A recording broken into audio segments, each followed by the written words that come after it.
everybody. This is Rob Swatsky of the York campus of Harrisburg Area Community College. And this podcast is the first of several on the axial skeleton. And I'll be focusing on several of the cranial bones and their bony landmarks, including the frontal bone, parietal bones, and temporal bones. The skull consists of 22 bones total. There are 8 cranial bones, which surround and protect the brain. These bones include the single frontal bone, the 2 parietal bones, the 2 temporal bones, 1 occipital bone, 1 sphenoid bone, and 1 ethmoid bone.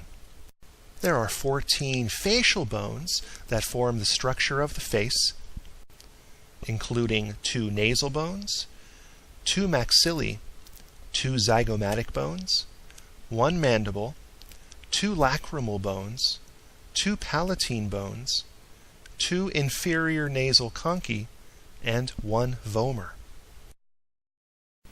Let's explore several of the cranial bones, beginning with the frontal bone. The frontal bone forms the forehead, the roofs of the orbits, which are the eye sockets, and the anterior part of the cranial floor. The bony landmarks associated with the frontal bone include the coronal suture, which is located along the crown at the top of the skull, which joins the frontal bone to the 2 parietal bones. The supraorbital margin is the thickening of the frontal bone above both of the orbits.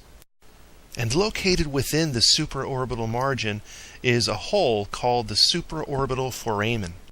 This allows passage of the supraorbital nerve and artery.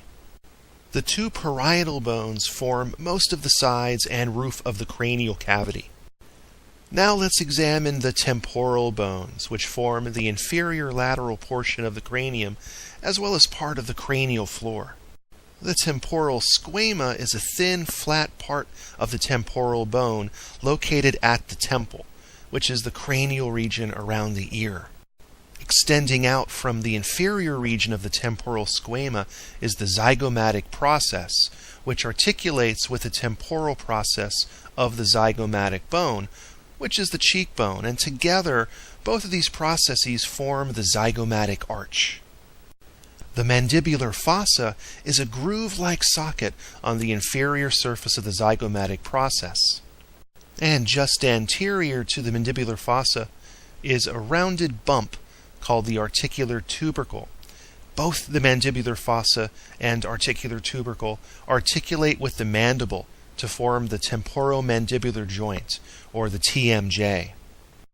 The external auditory meatus is the ear canal, meatus meaning passageway, and this canal carries sound waves into the ear. The mastoid portion is the area just posterior to the external auditory meatus. The mastoid process is the rounded outgrowth that projects out of the mastoid portion. This strong round projection serves as an attachment point for several of the neck muscles.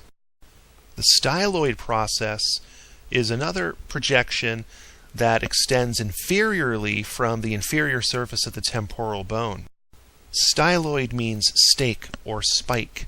This small, slender process is an attachment point for muscles of the tongue and neck. If we look at the floor of the cranial cavity, we can find another opening called the internal auditory meatus. This opening allows the passage of the facial nerve, cranial nerve 7, and the vestibulocochlear nerve, cranial nerve 8. The petrous portion is the strong, triangular, rocky ridge located at the floor of the cranial cavity between the sphenoid and occipital bones. This is the area of the temporal bone that contains both the internal and middle ear. Also within the petrous portion is the carotid foramen, which allows passage of the carotid artery. And located just posterior to the carotid foramen and anterior to the occipital bone is the jugular foramen, which allows passage of the jugular vein. Okay, that's all for now. Stay tuned for more podcasts featuring the bones and bony landmarks of the axial skeleton. Thanks for watching.